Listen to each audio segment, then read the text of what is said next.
the Steelers are doing at their weakest position on the field is going all in. Good morning. Yeah, what's up, man? How are you? Good morning. You're right. 180 from whatever we heard 6-7 weeks ago, 180 from like what the Steelers do traditionally anyways. That's what's crazy. This is not a Steelers type of move. Again, we're talking about the Steelers. We're talking about a team that, 4 coaches in the history of their franchise. They don't do anything rash or just go, let's do this. They believe in their plan, right? Whether it's salary cap, how they evaluate players, right? The grooming of the players and doing all that. So that's where it's rare. Obviously something changed inside that building. And as we've talked about before, Mike, again, Russell Wilson being out there, Russell Wilson for the price that he's available for, right? Russell Wilson, okay, it might not have been great the last 2 years, but it wasn't bad last year. It was better than Kenny Pickett. We know that. That's for sure. And we've seen him play at a high level. They made moves. They felt like they needed to do that for their organization. And like you said, they're going all in. They're not looking back and going, oh, did we hurt anybody's feelings here as we're trying to win a championship and go for it? And, they've had to make the necessary moves within that just because they're being aggressive like you're talking about. And, this idea that Kenny Pickett was miffed that he didn't get put back on the field, that just shows in hindsight it never would have worked to have a competition between Pickett and Rudolph if Rudolph had won it. The whole thing would have blown up then. Well, he's going to be bitter. You're right. Had a sense, apparently, of entitlement. And what has he done in 24 regular season starts? What has he done in throwing 13 career touchdown passes and 13 career interceptions to make him entitled to anything? His draft status is it, and he must not know much about the NFL because your draft status doesn't mean jack diddly squat. What matters is what you do when you get a chance to play. Yeah. And as we've been saying for months, and I feel bad saying this, but this is part of what we have to do. Guys play well, guys don't play well. There's been nothing he's done that has made anyone say, damn, wow, this guy could be special. He's done nothing to make anyone say, oh, man, if he does that a few more times per game, he's a Pro Bowler, he's an All-Star, they're a Super Bowl team. It's been in spite of him that they've been competitive, not because of him, and they've given him a fair chance. 24 games at the NFL level in today's climate for every team but the Steelers is a fair chance. That's what makes this so uncanny and out of character that the Steelers would be the team to throw a first-round quarterback overboard after only 2 seasons. Yeah, first-round quarterback, went to school, right next door, practiced, saw him, thought they knew him well. Maybe they didn't know him as well as they thought apparently they did. Apparently they didn't. Right? Yeah, apparently not. So there you go. To your point, you never know. Even when he's in the damn building, you talk about the draft all the time. You never know. You never know. Yeah, here they are in the damn building with the guy. They didn't know how he would react to a little negativity and criticism through a 5, 6, 7 month period there. Right. But Mike, I think you're saying it right. The big thing, Kenny Pickett, I'm sure he felt like, hey, he'd like the organization to support him to a degree. I'm the 20th pick of the draft. I thought we were going to formulate things around me. But, you're spot on, right? What's there to formulate around? That's the big thing. Right? There's no glaring weakness of his football game. You don't look at one thing and go, oh, he's really bad at that. But within that, too, you don't look at any one area and go, oh, he's really good at that. That's special. Oh, why? If we just get a little better in this area, watch out. He's going to explode. He's going to become a great football player. No, I know. Nobody in Pittsburgh sees that.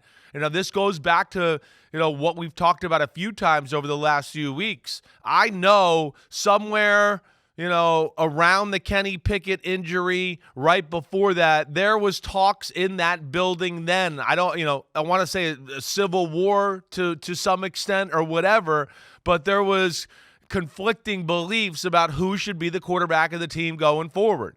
Right. And I think you mentioned it, some of the things and concerns with Kenny Pickett, and they felt like Mason Rudolph would give them more of a chance, stand in the pocket, throw the ball down the football field. So he was teetering on the edge of, I think, a lot of people not totally buying into him in the organization to begin with. And I guess this last week was the final straw, and he proved that they didn't want him and they've moved on.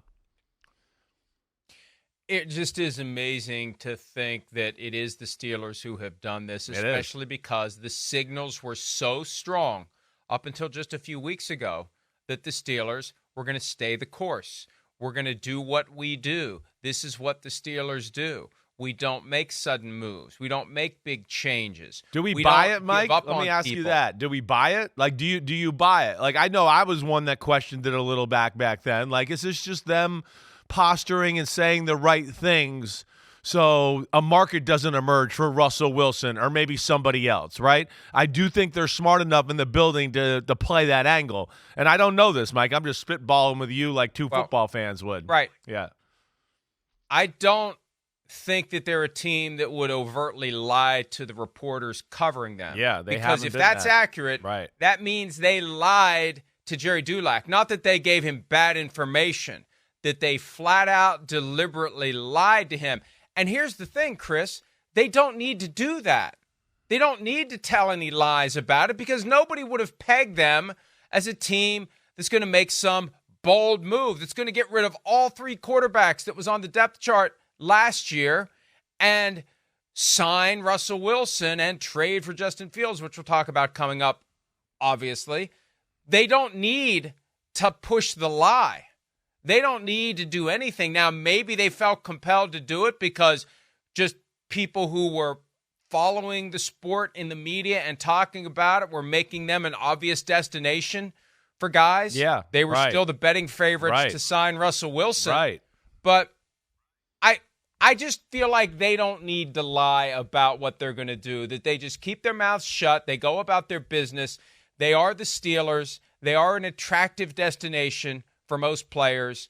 And I think that the fact that they are the Steelers helped them get the guys they got. Not lying to a guy that's been covering the team forever, because I don't care how many scoops they feed to him now. I hear you. If he thinks they lied to them, that damages the relationship. And I know that, like, a lot of people are like, well, who cares? Well, when you're in a market like that where there's two papers and the Pittsburgh Post-Gazette's the more established one that's been there, the beat writer at the Pittsburgh Post-Gazette, if you lie to him about something this important and he's never going to live it down, that's a big deal. That's a big deal. Yeah, listen, and I don't know that. Where reporters have been lied to. I know. They have been lied to strategically. It's not the first time it's happened. The Steelers just don't seem like the team that would do it. They don't seem like they need to have to do it to achieve their objective. That's just my take. I hear you there, Mike. They're typically don't seem to be the team that does that type of stuff. And in this one, I don't know. Like, listen, I know there was issues in that building and arguments about we shouldn't play Kenny Pickett anymore and we should go Mason Rudolph. I know that Kenny Pickett wasn't very happy that this went down. The other aspect, but this, as far as them coming out a few weeks ago and saying, no, we're staying with this and all that, I don't know that one. I'm just spitballing it because when Russell Wilson, and we knew it was over with Sean Payton and the Denver Broncos, we sat here on this show, and the first show we talked about where we went, where do we think Russell Wilson would go? The Steelers were the first team we brought up, and we've talked about them, and there are no idiots there either, right? So that's just where. Maybe they didn't lie. Maybe they just didn't tell the whole truth. Maybe they weren't even totally sure of their own truth, 3 or 4 weeks ago. You got to remember that too. A lot of these teams have just solidified their plans and free agency and all that within the last 2-3 weeks, really. So maybe he got a question, or an answer before they really dove into this whole thing and figured out what they want to do. But again, that's just spitballing. I have no inside info on that at all. Well, yeah. And look, as best I've been able to piece it together, kind of reverse engineering what happened, I think the moment where whoever needed to be brought over to the let's get rid of all of these bums side and replenish the depth chart. Yep. When Mason Rudolph's people made their opening demand for whatever Rudolph wanted to be paid, I think the light bulb went off. Holy shit, we can get Russell Wilson for $1.2 million. And I think that was the moment that whoever needed to wake up, woke up. That gave, if there was any type of palace intrigue over this, if there was infighting about whether or not they pursue Russell Wilson, when Rudolph's people asked for whatever they asked for, that gave someone the ammunition to say, we can get Russell Wilson for $1.2 million. This guy who did nothing for years and finally fell into 3 good regular season games and a not embarrassing playoff performance wants whatever he wants. We see what he got from the Titans. He's going to get over $3 million with playing time incentives. So it's not like he was walking around saying, I'll take the league minimum. I'll take the league minimum. Just give me a job. So I think that was the moment that the dam broke. Yeah. I think there was pressure on the dam. Right. And they were trying to hold together a united front because that's what they always do. You never hear tales of infighting in Pittsburgh. Widespread. They nipped that in the bud. I think that's when the dam broke and the dominoes fell. And in comes Russell Wilson and out goes Kenny Pickett. And my guess is folks in the organization knew that Russell Wilson's arrival would provoke the kind of reaction that would maybe get Kenny Pickett out of their lives for good, which is a huge deal for the Pittsburgh Steelers to give up on a first-round quarterback after 2 years. They've given up on first-round picks quickly in the past, but you don't give up on first-round quarterbacks. They've only had a small handful of them in the last 50 years. Terry Bradshaw, Mark Malone, who was around for a long time, played receiver at one point. For a long time, he had the record for the longest touchdown catch in team history, 90 yards. They kept him around and used him. And then Ben Roethlisberger in 2004, and then Kenny Pickett. To throw him out after 24 starts, after 2 seasons. Right. And some people are now saying, well, it's Matt Canada's fault that Kenny Pickett wasn't any good. Well, I remember thinking last year when Matt Canada was the focal point of the team's ire, it could be a quarterback. There's a chance it's the quarterback. What's the quarterback doing to play his way out of this? What are we seeing from the quarterback that is making us say, other than that long pass to George Pickens when they made the mistake of putting single coverage on him and they saw it, and it was a 3rd and short play, I think it was, and he hit Pickens over the top. That's it. There was, and that was more Pickens getting open and running under the ball and getting it. That's the kind of ball that a lot of quarterbacks can throw. So there wasn't anything Pickett did to cement his future. No. And the Steelers were willing to decide after 2 years, and off it goes. And I'll go back to my phrase last week, the one we used, right, to kind of like talk about this a little bit, the beacon of hope factor. There's just nothing there with – I applaud the Steelers for making this move. You said it right. I mean, yeah, it's not one you expect the Steelers to make. You know, I think Mike Tomlin, the way he is, defensive coach, hey, let's build the team, let's do all that. I think he realized, like, damn, it's too hard for me. Like, oh, we're going to dink and dunk, and my quarterback's never going to make any plays or never make any big throws down the field, and we're going to win the game with our defense and hopefully a special teams play. Like, it's too hard to win like that week in, week out in the NFL. You know, you might get in the playoffs like they've been able to do, but they haven't been able to be a power in the AFC. Right? And you talk about, you know, old first rounders that played there, right? And all that, they don't give up on them. Well, you know, I mean, hey, some of those guys, again, had things that were elite. Terry Bradshaw, you could say what he want. Maybe he couldn't spell cat. Maybe he didn't know which way was up or down. But that damn dude could throw the football like nobody else on the planet. I mean, he had a rocket launcher for a right arm. There's a reason he was, a country champion throwing the javelin, right? So there was something elite there. Ben Roethlisberger. Okay, yeah, he's a little raw, and hey, we'll have to, but whoa, there's some things about this guy that's special. Nobody is saying that about Kenny Pickett. Nobody is saying that about Kenny Pickett. It's not giving their team any hope that they can win big football games. And how the hell can you be in that locker room and go, man, AFC North, woo, yeah, woo, we're going to take Lamar, we're going to take Joe Burrow, we're going to take Watson down with Kenny Pickett. Like, yeah, right, like, get the hell out of here. That's not giving anybody hope in the locker room. And I think that's why at the end of the day, they started to go, and the things you're talking about, they went, wait, we got a chance to upgrade here for nothing, like you said. And it kind of fell into their lap or whatever here, but it's, I think, damn good, and I give them a lot of praise for making a move like this because it's not easy. I think an entire book could be written on the dynamics internally of how they got to this point, because this was a rare type of thing. The Steelers are just this rock that doesn't change. They're this giant NFL boulder that just does things a certain way. They're very predictable. and somebody got them to change. And I'd love to know who was being recalcitrant, and I'd love to know who had the sledgehammer. What was that word there? To Recalcitrant? What was that? Say that again. Yes.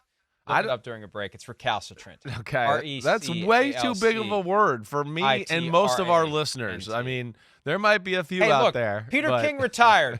Peter King retired, so I got to pick up the slack a little bit. I got to add some multisyllabic language. Oh, there we go. Anyway, another one. Somebody was stubborn. Yeah. Somebody was being stubborn. How about that? Okay. Stubborn. Sounds good. I know what that means. All right.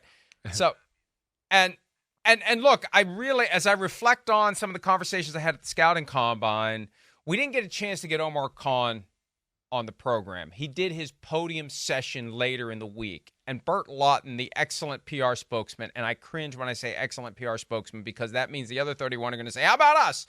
But the excellent Steelers PR chief texted and said, hey, are you around? Omar's in the building if you guys want to talk to him. But it was just like weird timing and we were gone for the day or whatever it was. It was like Thursday afternoon or Wednesday afternoon. And so we didn't get a chance to talk to him. Not that he would have given up the goods to us, but we at least would have had a chance to get him to maybe write a check or two like Kevin O'Connell did that week. Yeah. So maybe the podium availability by Omar Khan was deliberately timed so he wasn't there when everyone else was kind of coming through our car wash. But what I picked up Combine week was that because I was pushing that, why don't they want Russell Wilson? Why don't they want Russell Wilson? They should want Russell Wilson. Nope. Stay in the course. So, again, somebody got their mind changed. That's right. I really don't think they were committed to the bit. Somebody got their mind changed. Maybe. I feel like somebody in that building was on the let's continue to investigate this Russell Wilson thing. Let's not. I agree. Apparently. Let's not be too hot on him and get other teams because you know how the league works too, right? You start to hear a team or two like it. They start to go, why don't we go in here and, investigate this a little? Let's watch a little film here, right? The Steelers are involved. This team's involved. Let's see if there's something we're missing here. And that's where they could have been playing coy. And again, I don't know that. I'm just throwing that out there. That's just the way I've seen things work throughout the years.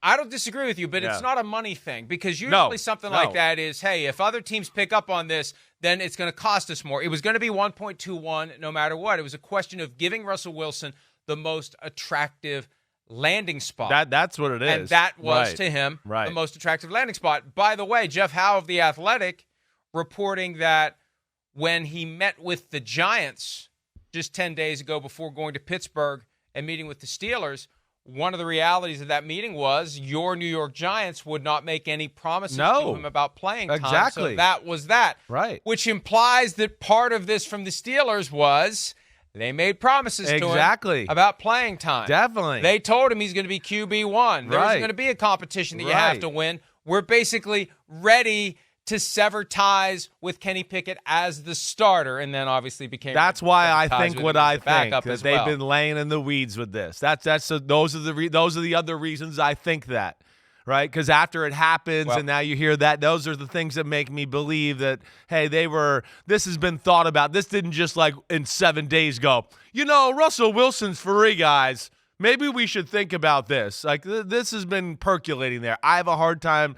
Not believing that, but yeah, to your point, yeah, maybe it wasn't about the money. It was just about let's make sure there's no other spots that might be attractive to him. Who knows? But they got their guy, and I give him credit for that. And Russell Wilson is definitely an upgrade from Kenny Pickett. There's no doubt about that.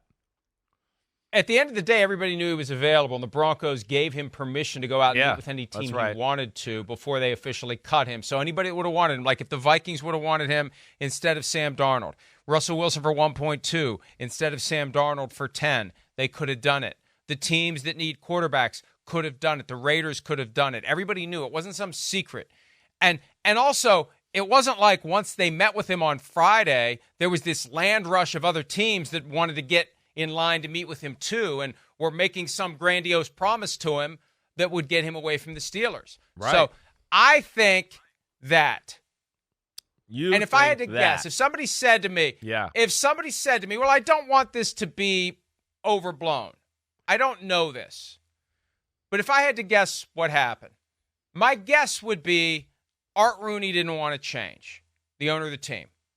He didn't want to make any changes. He was there when they gave Terry Bradshaw his 5 years to finally figure out how to play football, if not spell cat.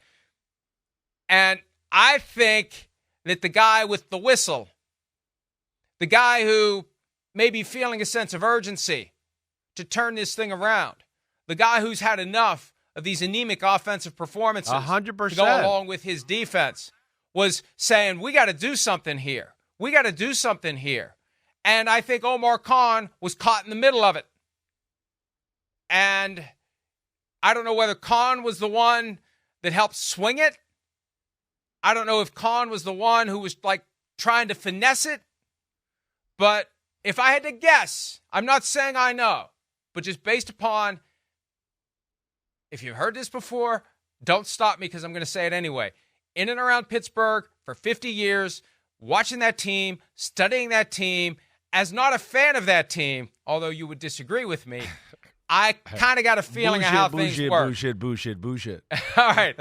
But I think Art Rooney was the one, and I think it's almost like season 1 of The Sopranos when Tony's big challenge was to let Uncle Junior think that he was in charge when he really wasn't. Like, sometimes you almost have to find a way to let the boss come to the conclusion on his own. And you got to go along with what the boss wants. And you're on board with the boss's plan, but you're working to change the boss's mind. Or more accurately, you're working to the moment where the boss changes his mind on his own. And then when he does, you're like, oh, yes, oh, we agree. Yes. Oh, you're absolutely right. That's the smartest thing you've ever done. Right. And it may have been when Mason Rudolph wants $5 million a year, that may have been the moment that Art Rooney said, why in the hell are we paying $5 million for him? Russell Wilson only wants 1.21 million. Yes, sold. Right. Let's do it. Right. So, Hey, listen, again, I don't think you're. All I don't think you're that far off. That's all fan fiction. Right. Well, that's all just tea leaves and pasta and meatballs. Well, I've told you what I know, and I know some. I stated that earlier, and again, my read on it, and not knowing everything here in this situation is that there's something like that. Whether it was the front office or there was a faction of people that were certainly in Kenny Pickett's corner. And of course, Kevin Colbert, his last year as a GM, his last draft, this was supposed to be his gift to the franchise, his parting gift, right? Here, I got a franchise quarterback for you. And obviously, there was people in that building that supported Kenny Pickett and thought he was the guy of the future. Yeah, I think there was, again, for lack of a better phrase, a little bit of a civil war there in that conversation there for a little bit of time, and whether there was belief in he was the guy, should he be the guy going forward, and whoever won. Right, I'm with you. I think it's probably the guy with the whistle who says a lot of cool things in front of the microphone on a weekly basis. He decided to go, wait, come on. Russell Wilson's out here. We got some other people, but again, I don't know. It's awesome move by them. And then, hey, on the other side of this is an awesome move by the Eagles too. This is a win-win for both, right? The Eagles don't have jack diddly squat at quarterback right now other than Jalen Hurts. Right? The Eagles are a Super Bowl football team.